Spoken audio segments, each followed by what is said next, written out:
Bienvenue dans notre exploration du jour. Aujourd'hui, on plonge dans une histoire assez étonnante, un safari en Inde.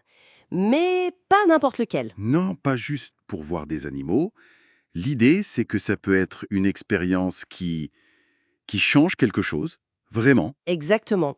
On s'appuie sur un récit personnel assez fort qui s'est déroulé dans la réserve de Ranthambore, Mhm. une réserve de tigres. Mhm. Et notre but, c'est un peu de comprendre comment une rencontre très précise là-bas, elle a mené à une réflexion sur le tourisme responsable, la conservation. Oui, c'est ça qui est intéressant, le lien entre l'émotion personnelle, très intense apparemment, Très intense, oui. et un projet de conservation concret, financé par ce même tourisme.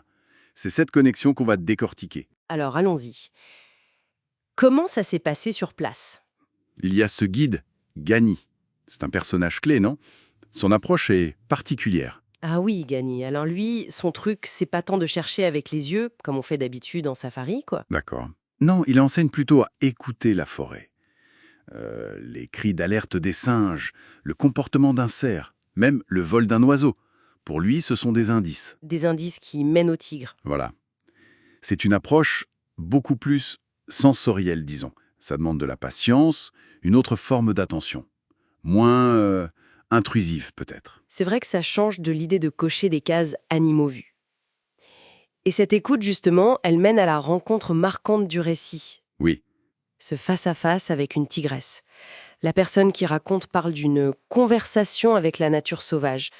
C'est fort comme terme. c'est très fort. Et ça suggère que ce n'était pas juste, voir un tigre de loin. Il y a eu, d'après le récit, un vrai moment de connexion. Une connexion, oui. Oui, presque un respect mutuel qui s'installe. C'est ce genre de moment, très rare, qui transforme l'expérience.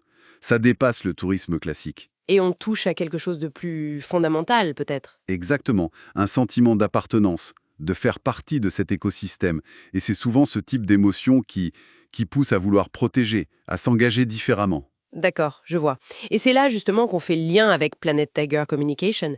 Comment cette expérience très personnelle se raccroche à une structure, à une action organisée? Eh bien, Gani, le guide, il collabore avec cette organisation, Planet Tiger, qui a été fondée par un Français, Frédéric Geoffroy. Ah oui. Et l'idée de Planet Tiger, c'est d'utiliser les revenus générés par ces safaris, des safaris de qualité et qui favorisent ce genre d'expérience, Mhm. pour financer très concrètement des actions de conservation sur le terrain. Très concrètement, c'est-à-dire, qu'est-ce qu'il finance? Par exemple, et c'est crucial là-bas, ils construisent et entretiennent des points d'eau.